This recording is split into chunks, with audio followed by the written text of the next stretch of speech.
জয় রাধে, হরে কৃষ্ণ। আজকে কাটোয়াতে গোসাই বাড়িতে মানে মন্দির হচ্ছে বলে ওই জন্য এখানে ঠাকুর রাখা আছে।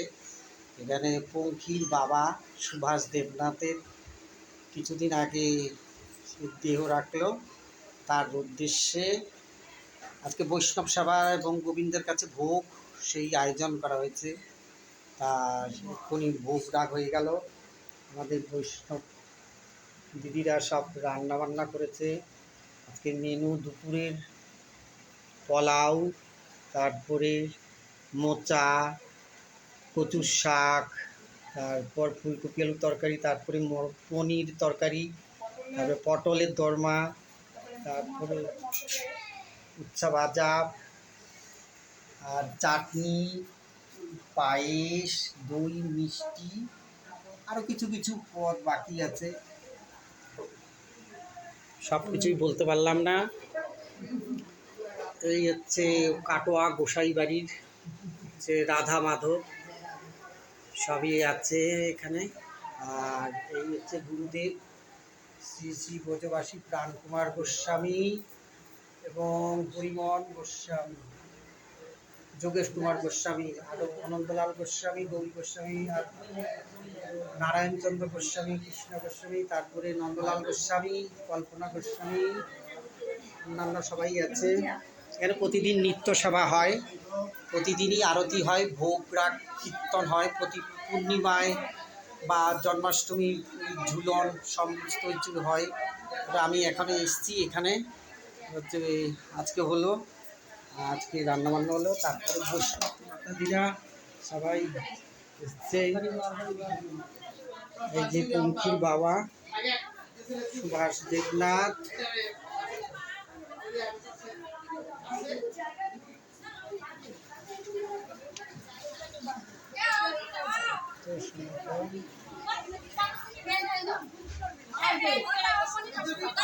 নাট মন্দিরে আবহাওয়াটা খারাপ, তো সকাল থেকে বৃষ্টি হচ্ছিল, তাই হচ্ছে আবহাওয়া খারাপ, ঘাসপাশে মন্দির নাট মন্দিরে হচ্ছে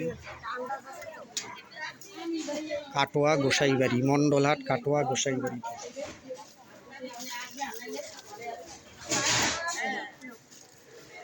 সবাই আশীর্বাদ করবেন যেন পঙ্খির বাবার আত্মার শান্তি কামনা হয়, আর আত্মা যেন স্বর্গবাসী হয়, বা আবার কৃষ্ণ ভক্ত মায়ের গর্ভে যেন জন্মগ্রহণ করে।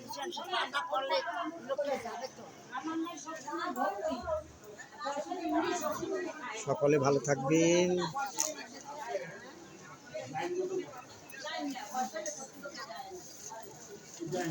হরে কৃষ্ণ, জয় রাধে। সবে মাত্র ভোগ হলো।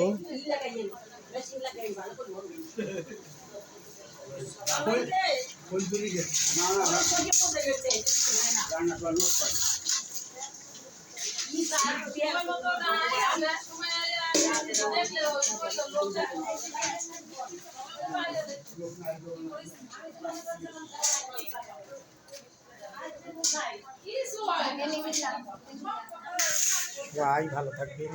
কৃষ্ণ, জয় রাধে।